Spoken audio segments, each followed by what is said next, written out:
नमस्कार। जय जगन्नाथ। जय खाटू श्याम। मु बीलता आपण समस्त को बीबी मनोरंजन चैनल को स्वागत करुच्ची। आज आम आसी पहुंचीचु आउ एक नुआ मंदिर रे साक्षी गोपाल मंदिर। यही मंदिर सत्यवादी गोपीनाथ मंदिर भाव में नामित। यही मंदिर को आसवाक हेले भुवनेश्वर रु 40 किलोमीटर और पुरी रु आसवाक हेले प्रायतः 20 किलोमीटर पाखापाखि। आस बुली देखिबा।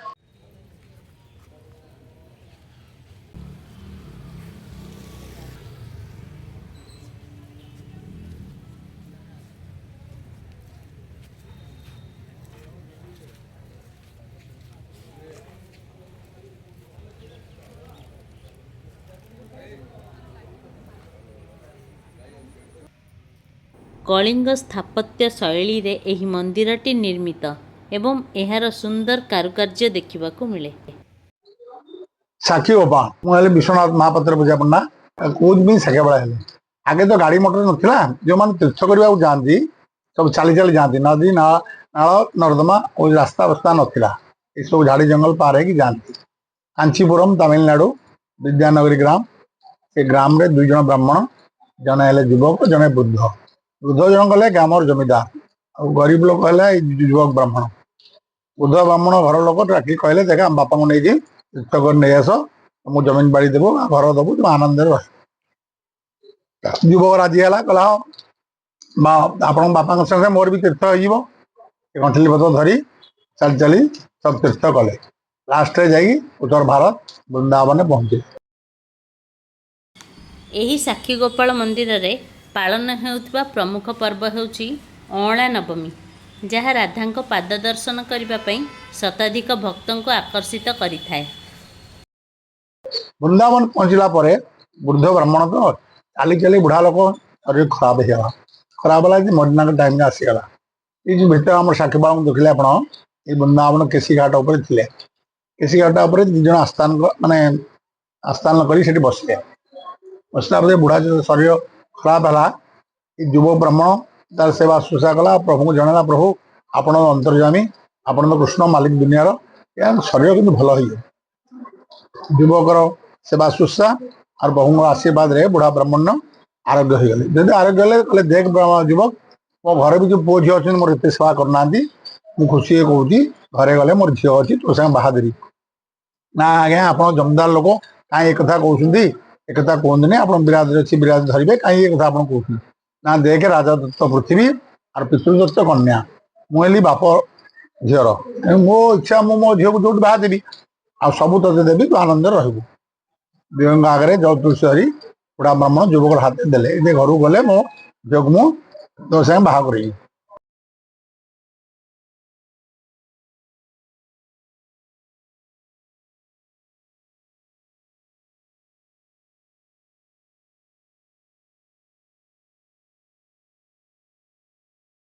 दी जन जगह चली चली घर को आसे युवक ब्राह्मण तार घर गला बुढ़ा ब्राह्मण तार घर गला कला कौन कौन है विदेश घर लोग पचारे से सब कथा कहला बुढ़ा कही सारा भितर यही कथाटी कहले ये मु मो झील को जो जहाँ मत जहाँ पठेदेल मुझे हाथ से बाहा देवी ना कि आप मुंड खराब है बाबा आप तीर्थ कर मुंड खराब हो देख मुझे मरी जाता मोर सेवा शुश्रूषा से कला आ मत बहुत सेवा कर खुशी कर मो झील को देवी तार किसी ना आम सब देदेबा घर लोक राजी है।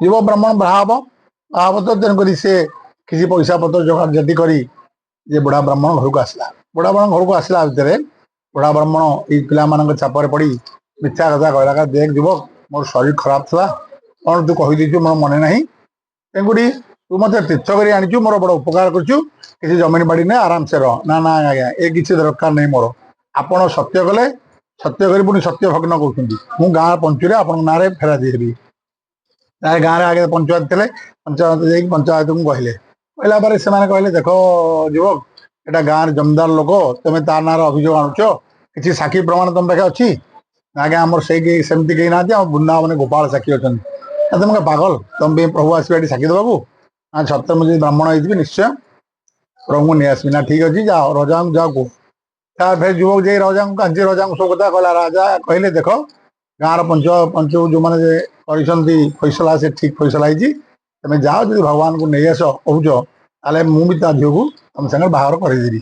पुणी युवक चल चली वृंदावन गले। वृंदावन गला भितर तार घर लोक बुढ़ा ब्राह्मण घर लोक ता झील को अन्य जगह विवाह देवा जोगाड़ कले। तो राजा दौरान पठे देख तुम नाम अभियोग कर युवक जाइए वृंदावन जाइए न आसला जाए तुम झील बाहर हो पारानी। राजतंत्र राजार आदेश विवाह बंद है। युवक जे वृंदावन भगवान पाखे दर्शन कर फांका पड़े मैंने गुहारिया पड़े किसी खाइले पीले से डरले। भगवान तो भक्त भगवान बाबू कहला अरे युवक तू शरीर कष्ट देना तू घर को पड़ा तार झील को मु तो संगे बाहर हम से व्यवस्था मुझे रजा को कर रजा को आकाशवाणी करदेवी राजा तार कन्या को तोर संगे बाहादुर देदेवे। आज्ञा बहटा किसी बड़ कज ना आप मो संगे न जीवे सत्य रक्षा न करेंगे मुझे आप नाम नहीं नहीं प्राण त्याग करी और आप ब्रह्मत्या दोषा ଏହି ମନ୍ଦିରର ନାମ ସାକ୍ଷୀଗୋପାଳର ଅର୍ଥ ହେଉଛି ଭଗବାନ ଶ୍ରୀକୃଷ୍ଣ ଜଣେ ସାକ୍ଷୀ ଭାବରେ ଠିଆ ହୋଇ ରହିଛନ୍ତି। ଆପଣ ଯଦି ପ୍ରତିମା କଥା କହି ପାରୁଛନ୍ତି ଆପଣ କାହିଁ ନ ଯିବେ ନା ଦେଖେ तो से जोड़े सर्त गोटे सर्त तू आगे आगे जाऊ तो पछे मुझे ना केमी जानवे आप पछे अच्छा ना पादर निपुण आवाज शुणु आगे जीव जो पछू चाहबू से पाषाण हे। द्वितीय सर्त है चाउल भोग दबनी। ये सर्त युवक राजी हेले आगे आगे युवक भगवान पछे पछे आसिले कांची जो पहुंचे वृंदावन छाड़ी आसी से बाली महाप्रभु माया है पाद को डुबईदे और निपुण आवाज आसलानी। ब्राह्मण कहला एत दूर भगवान आसिक कौन गोटे पलैले सी पछू चाहिए जो पछू चाहिए महाप्रभु पाषाण हेले रजा कहले रजार विश्वास कले रजा दौरान पठे से दिन रजा सपना देख रजा प्रतिमा नयामी ब्रजरे नंदन विप्रलागी करिया अकार जुगमन ए रजा तू मत प्रतिमा मिली भावना ब्राह्मण कथार पढ़ी भक्त कथार वृंदावन छाड़ी चली आसली राधा छाड़ी तू मत नहीं मंदिर कर से पूजा पूजा कर आई युवक संगे से बुढ़ा ब्राह्मण झील को बाहर पुरी राजा कांची राजा युद्ध होता थे पुरी राजा माने कांची विजय हारिक आसिले। द्वितीय बार जो जीतिले झील पद्मावती घटगाँ जी तारिणी अच्छा इष्ट से तारिणी आ मंदिर बेढ़ार जगन्नाथ बेढ़ार अच्छा कांची गणेश 3 राजश्याम देवी आम अच्छा गंभीर बालिशे 4 साक्षीगोपाल 5 जन पुरी आनी पुरी जो भोग जाऊँगी भितर जगन्नाथ सब मंदिर सत्यनारायण अच्छा से सत्यनारायण मंदिर गोपाल को रखिले जिते प्रभु शुक्ला भोग ग्रहण कले जिते डाली सागर जगन्नाथ जी छाड़े जगन्नाथ पुरी रजा सब देख रजा मत किसी दूर किसी दूर रखे आज्ञा आप प्रथम गोटे आप छाड़ी इनको आनी इनको नहीं मुझे रखुची ये मंदिर करके रखिले। साक्षीगोपाल जी जगन्नाथ दर्शन आसती साक्षीगोपाल देखिए तार जगन्नाथ यात्रा सफल है। ये विषय चैतन्य चरितामृत भक्तमाला पंचम परिच्छेद लेखे। एठारे कृष्णलीला एक गरीब युवक पई एक बालिकार विवाह प्रतिश्रुति को साक्ष्य देबा पई लीला करथिले। और साक्षीगोपाल प्रतिदिन सकाल मंदिर द्वार उन्मोचन है मंगल आरती सरला मर्दन अवकाश पर महाप्रभु बेश कराए बेश पर सूर्य पूजा बाहर द्वारपाल पूजा भीतर द्वारपाल पूजा वल्लभ गोपाल वल्लभ नीति सकाल धूप भंड तापर दीप धूप ये बहुड़ कराए पुणी संध्या आरती पर गोधन बड़ा भोग संध्या धूप भोग तापर बड़ी सिंगार हो महाप्रभु पहुड़ कराए। ये नीति दिन कार्यक्रम पर्वपर्वाणी राधाणी पाद दर्शन आम अला नवमी है जगद्धात्री पूजा कार्तिक मास अला नवमी जन्माष्टमी है भाद्र मासरे कृष्ण जन्म। ये थिला आम साक्षीगोपाल ठाकुरंकर कहानी जहाँ आपण मैंने यही ननांक मुहर शुणवाक पाइले। आहुरी अधिका किछि जानिबाकु हेले आपण मैंने थरे यही मंदिर बुलिबाकु आसंतु। यही मंदिर विषय और ठाकुरंक विषय आहु किछि अधिका जानिबाकु पाइबे। बहुत सुंदर जगह आपण मैंने यही मंदिर रे बहुत शांति अनुभव मध्य करिवे।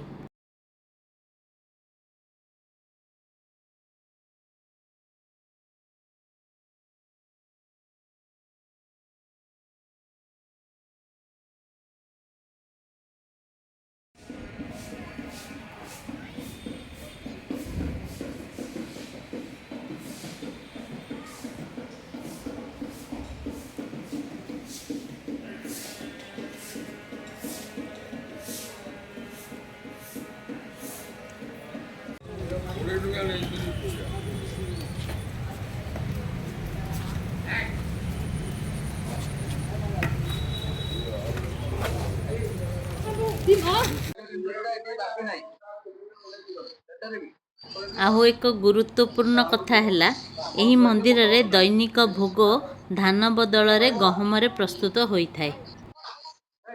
ठाकुरଙ୍କ पाखरे भोग होई सारला परे मंदिर बाहरे थिबा दुकान मानकरे बिक्री होइथाय।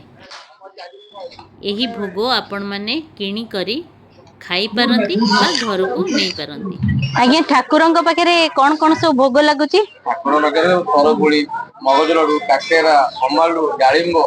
डाळिंब कोटा इटा इटा दान ये कोउतरे बनाई କିଛି ଶୁଖିଲା ଭୋଗ କେବଳ ଅଟା, ଘିଅ, ଗୁଡ଼, ଗହମ ଯୋଉ ଖଦଡ଼ गहम खदड़े चाउल रे भोग होएनी। धन्यवाद भाई। जय श्री राम, जय सीताराम। आपण माने देखि पारुथिबे एही राम मंदिर साक्षी गोपाल मंदिर को लागिगी।